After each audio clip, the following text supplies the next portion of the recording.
Dialetheism attacks a very fundamental principle of thought, the law of non-contradiction. Now, because it assaults something so fundamental, there are a number of methodological problems with trying to even set up a debate. There are a number of objections that, if sound, would pull the rug out from under the dialetheist and silence the debate before it's even started. Some of these objections are simple, so I want to deal with them now, and some are a bit more technical. I'll deal with those in the later in the series. Now, the first objection that I want to consider is that contradictions simply can't be believed. So this video is going to deal with believing contradictions. Obviously, on the view that contradictions can't be believed, there simply aren't any dialetheists. We don't have to consider dialetheist arguments because nobody can be a dialetheist in the first place. That's basically what's being suggested here. Now, actually, we can specify two versions of this kind of argument. We might argue, quite simply, that contradictions can't be believed. A somewhat weaker claim is that contradictions can't be rationally believed. It's irrational to believe any contradiction. Now, note that the first here is descriptive and the second is purely normative. To say that nobody can believe a contradiction is about what is the case. To say that nobody can rationally believe a contradiction is about what should be the case. So obviously, the first claim here is much stronger, making a much stronger claim. But even on two, if we say that contradictions can't be rationally believed, well, that also would seriously undercut any attempt to defend dialetheism. We'll have a look at that later. Let's deal with number one first. Now, again, I want to distinguish a few different versions of this kind of argument because there are different ways of phrasing the idea that contradictions can't be believed. So firstly, we might argue that it's not possible to believe that there are contradictions in general, or we might argue that it's not possible to believe a particular contradiction. Now, this distinction is quite subtle. So, suppose somebody believes, just in general, that there are contradictions. This person might have general motivations for believing that some contradictions are true, but nevertheless be unable to name a specific contradiction. It's kind of like how we might believe that there are extraterrestrials while being unable to actually point to any. We can't actually point any out. But we might think, hey, considering the number of planets in the universe and considering the chances of life emerging and so on, we might conclude that it's very likely that there's life on other planets. But if we were asked to point to one of those planets, we'd be unable to do so. So that's sort of the distinction between 1A and 1B there. 1B is a special case of A. With B, we're dealing with somebody who can, say, take a particular proposition and say, this is a true contradiction. So a dialetheist might point to the liar paradox and say, yes, this is a specific true contradiction.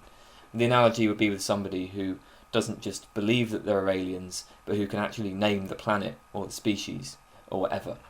So that's that distinction there.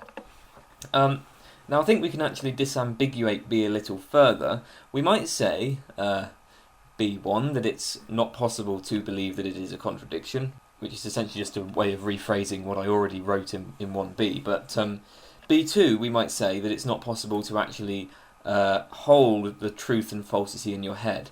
It's not possible to grasp, to comprehend the contradiction. And to understand this distinction, just consider that we can believe that a googolplex contains a googol zeros, despite that we can never actually conceptualize the number of zeros ourselves. It's very questionable whether 1B2 has anything to do with belief.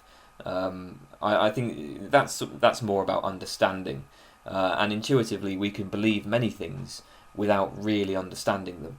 So most people in society believe that E equals mc squared, but many of them won't have much understanding of it. Many of them might not even know what the letters stand for. So that's more about understanding, I think. In any case, I would say that I think it's clear that all that's really relevant to dialetheism is 1a here. If it's possible to believe that there are contradictions in general, even if you can't name any, then it's possible to be a dialetheist. And obviously A is the strongest claim of the lot. So how might we argue for 1a? It is an incredibly strong claim, and it seems to me that there are basically two good arguments for it. So arguments for the idea that it's not possible to believe that there are contradictions. Well, the first reasonable argument, I think, is that there is simply no content to a contradiction. In order to understand this argument, let's consider the question of what contradictions entail. In the first video, we saw that the orthodox account is that a contradiction entails everything. So from the assertion of A and not A, we can derive absolutely anything we like. And that would be the orthodox classical account. Now, some people would say, and certainly all dialetheists would say, no, contradictions entail some things, but not others. Say we assign both true and false to a statement. Say John is old. So we say John is old and John is not old. Well, we might be able to infer from this that John is not a baby, but we wouldn't be able to infer that the moon is made of cheese. I think really this is the most intuitive way of looking at a contradiction, is this idea that they entail some things but not everything. There is, however, another option, and this is the view that contradictions entail nothing. The idea here is that the assertion of not A simply cancels out the content of A. On this view, negation functions as cancellation. So when we say take some statement A and we assert not A, all we're doing is simply cancelling out the content of A. So if we had A and not A, we just have nothing. A concise statement of this view is given by Strawson. Contradiction is like writing something down and erasing it. A contradiction cancels itself and leaves nothing. Negation just removes the content of A. Now, obviously, if that's the case, then it would be ridiculous to say that anybody could believe a contradiction. If there'd be nothing to believe, there's nothing there. So clearly this would severely undercut any attempt to argue for dialetheism. There are some problems, though, with making this point of view formally precise.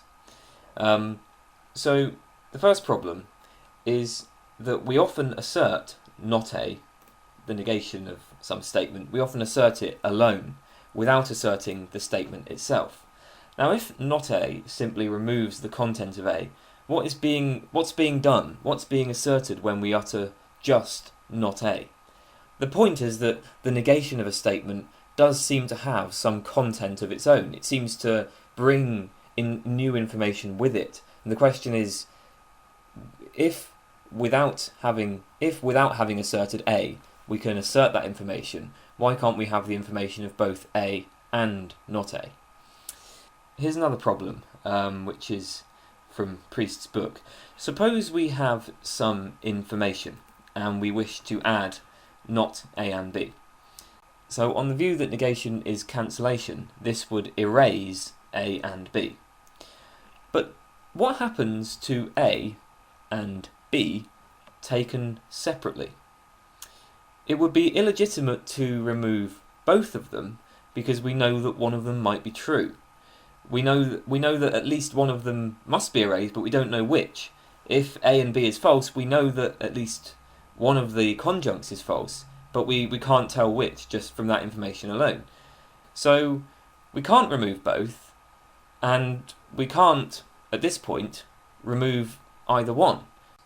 So it seems that we have to accept that our information can contain A, not A and B, plus A and B.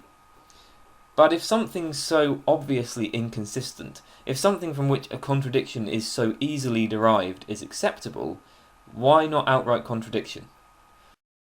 And in any case, this alone surely permits a fairly strong form of dialetheism, or at least something close enough. I mean, on this view, we might not be able to actually assert A and not A, but using this kind of construction, we can say something near enough. So that's a fairly serious problem, because it doesn't actually seem to rule out the possibility of inconsistency or contradiction. There's also a very intuitive reason why negation can't just be cancellation, and it's that contradictions are, even for a dialetheist, a problem in most circumstances. Even if you're a dialetheist, you're not going to accept all contradictions. Most of them are going to be a problem. So that is, when we derive a contradiction, this shows that there's something wrong with our premises, something wrong with the argument. But if there was simply no content to contradictions, why would they bother us? If a contradiction is simply nothing, how can there be anything problematic about it? It seems instead that contradictions bother us because they provide too much information of a certain kind. They're asserting too much. We have an overabundance of information. Now we can also consider how we're able to reason with inconsistent information. And this is something, again, I dealt with in the first video. We have inconsistent systems of logic. There have been inconsistent scientific theories. Sometimes scientific theories might be known to be inconsistent, and yet we're still able to reason with them and make useful predictions with them. Bohr's model of the atom is the famous example there. So if contradiction simply cancels out assertions and leaves nothing, how can that be? How can we reason with that if there's nothing to reason with? So we have a number of problems there, and this isn't to say that there's nothing to the idea of negation as cancellation.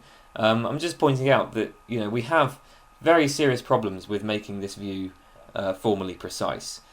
In general, the cancellation theory of negation, it seems to diverge in many ways from our use of negation in many contexts, and that's perhaps a problem.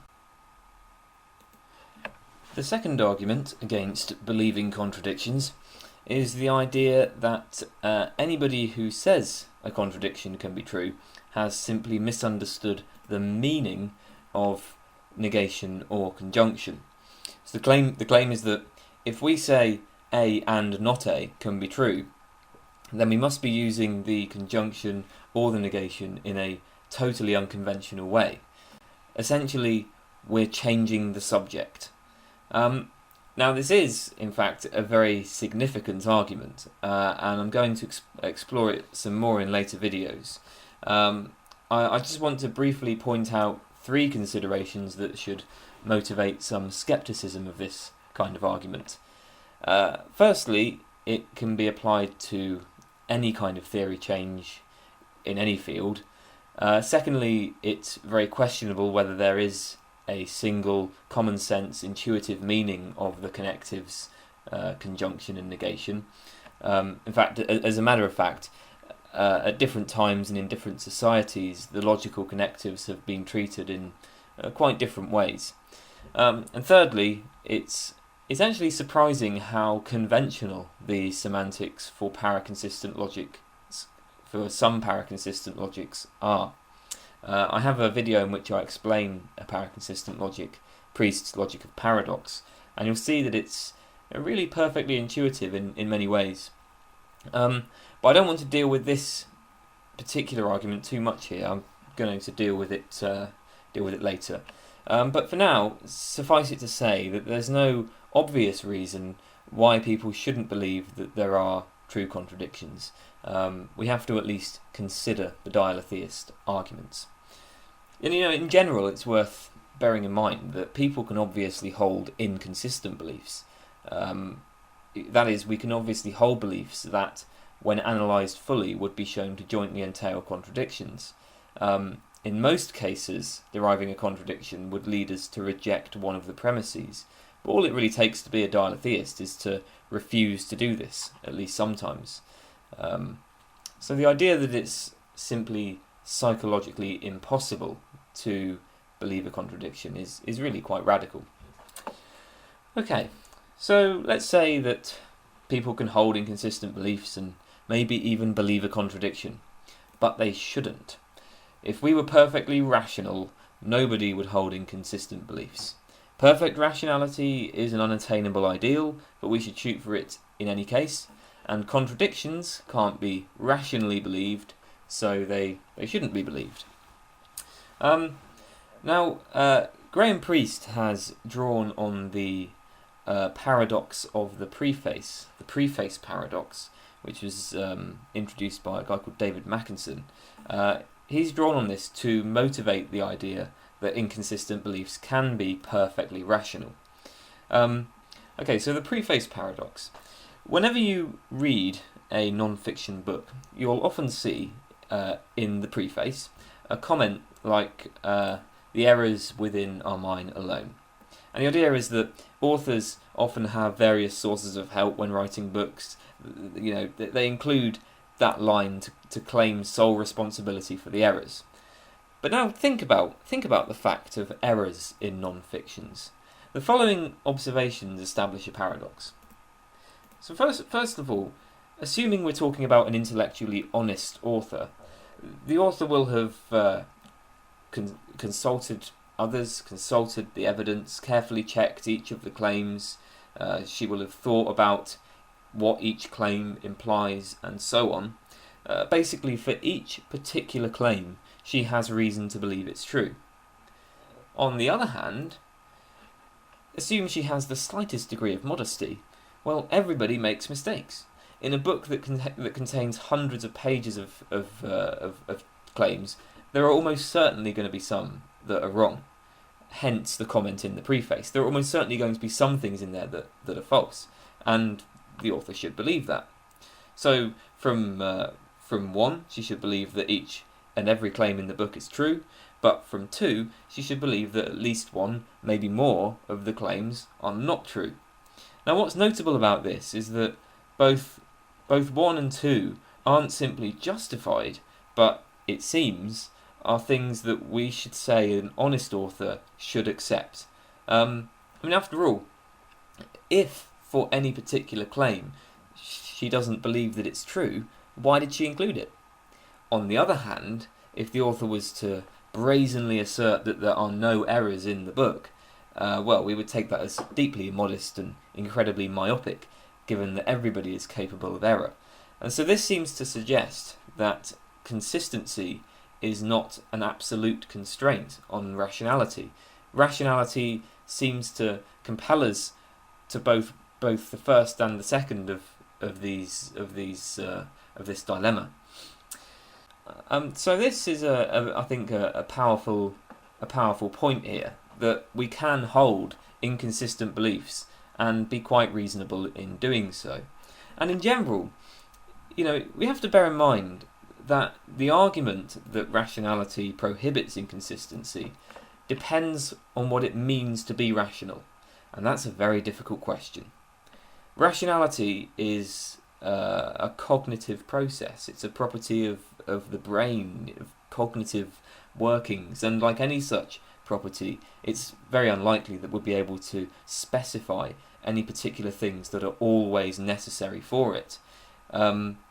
What makes beliefs or arguments rational is context dependent and can't be made fully precise.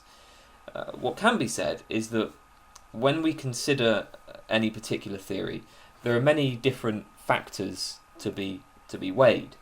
So there's simplicity, fruitfulness, predictive power, explanatory power, non-ad hocness, coherence with other theories, and of course internal consistency. But the point is that sometimes these virtues pull in different directions, and sometimes we have to ignore one or more of these due to the weight of other considerations. In the earlier video where I explored the liar paradox, I outlined some of the responses to it, and we saw that the responses that preserve consistency end up violating many other virtues. All of the accounts that we saw which preserve consistency, end up being very complex and ad hoc, and many of them are subject to extended paradoxes.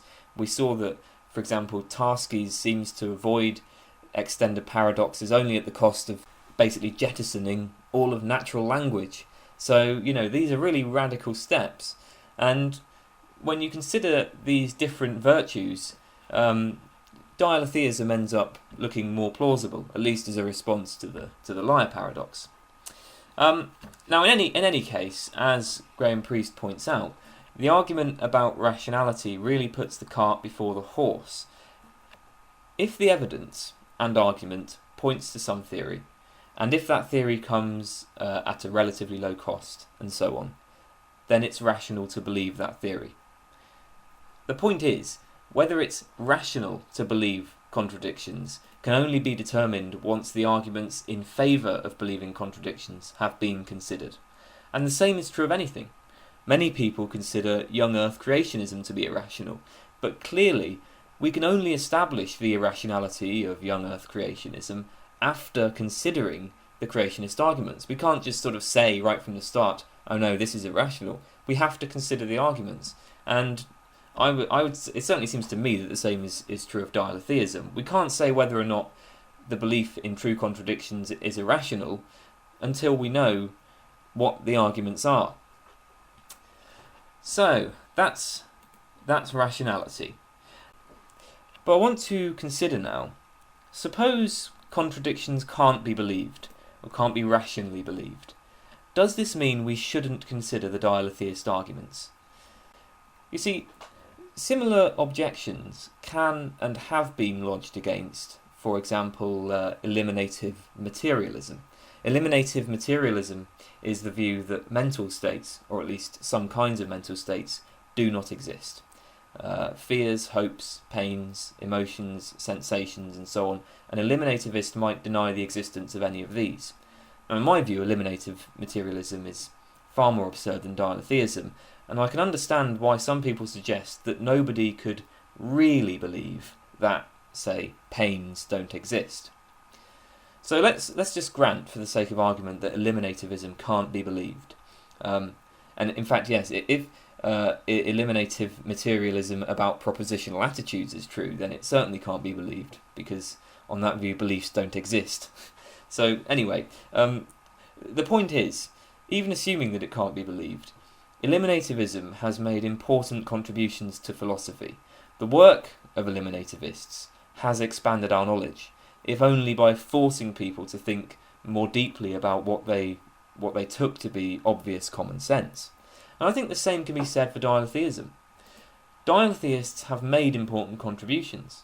They've played a part in the development of para-consistent logics and para-consistent mathematics, and so on. The debate that we have between dialetheism, between dialetheists and their opponents, has brought a number of concepts, like negation, truth, logic, rationality, assertion, denial, all of these concepts into much greater articulation, into greater focus. We now understand these things better than we did before. And we've been forced to think very deeply about the foundations of our beliefs, about things that we once took to be unquestionable, indisputable common sense.